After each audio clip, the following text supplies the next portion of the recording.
8 vers 28 lees ons, God laat alles ten goeie meewerk vir die wat hom liefhet en die wat volgens sy besluit geroep is. Hierdie is beslis een van my gunsteling tekste van alle tye, omdat dit my herinner aan die groter prent en aan die outeur van die lewe. Dis Christus self. Jesus Christus ken die groter prent, alhoewel ek en jy net in hierdie moment die kleiner prentjie sien. Dit wat nou met ons gebeur is vir ons 'n realiteit. En is baie keer moeilik om in daardie moment hoop te hê, omdat jy nie regtig weet hoe dit op die ou end vir jou gaan uitwerk nie. En ons weet nie altyd hoekom sekere dinge met ons gebeur nie. Maar ons hoef nie altyd antwoorde te hê nie. Ons kan baie meer vrae hê as antwoorde.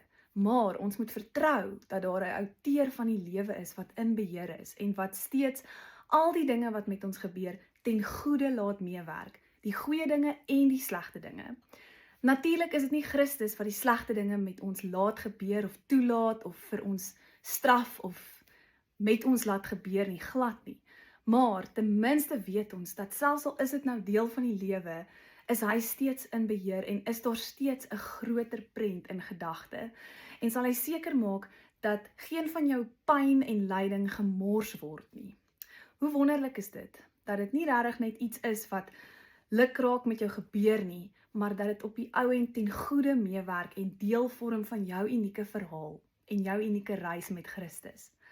En iets wat my regtig nogal die afgelope ruk, wat ek net opgeval het en my net weer laat besef het hoe in beheer Christus is juist dat enige terugslag in die lewe dikwels 'n voorbereidingstyd is vir God se deurbraak vir jou lewe. So wanneer jy op die oomblik 'n terugslag beleef of dinge werk nie uit soos wat jy wil hê dit moet nie, of daardie bepaalde deur gaan nie vir jou oop nie, of dit wil net nie uitwerk nie, moet jy weet, daar is juis 'n rede hoekom dit dalk nou so gebeur en God gebruik hierdie seisoen en hierdie tyd as jou voorbereiding vir iets groter, sodat wanneer die deurbraak kom en dit gaan gebeur, dit sal vir jou kom, dan is jy gereed. Dan is jy voorbereid, dan het jy die nodige karakter gekry om sterk te wees en dan dra jy vrug vir Christus. En so bemagtig en inspireer jy ook ander mense. Want mense kan dikwels met iemand identifiseer wat ook deur 'n moeilike seisoen of 'n soortgelyke uitdaging as hulle gegaan het. En so weet iemand jy praat uit ervaring en omdat dit self iets was wat jy in jou eie lyf gevoel het. So elke liewe terugslag moet jy sien as 'n wegspringblok vir iets wat soveel beter is. Dis God se manier om jou voor te berei. En dalk het die bepaalde situasie waarin jy nou is jou nodig in hierdie tyd. Dalk is dit nodig sodat jy daardie groei ook kan ervaar. En ek sê altyd dat karakter word gebou in hierdie moeilike tye, of hierdie uitdagende tye, of in die terugslae, wanneer dinge nie altyd uitwerk soos wat ons wil hê, of waarvoor ons beplan het nie. En wanneer dit so uitwerk, dan weet ons dat God is besig om ons fondasie te vestig.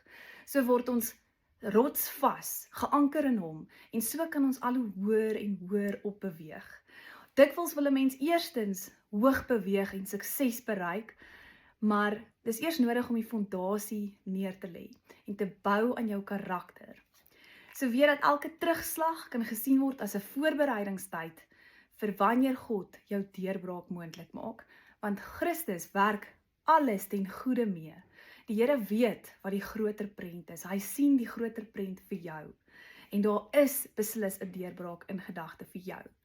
Glo dit en geniet jou dag.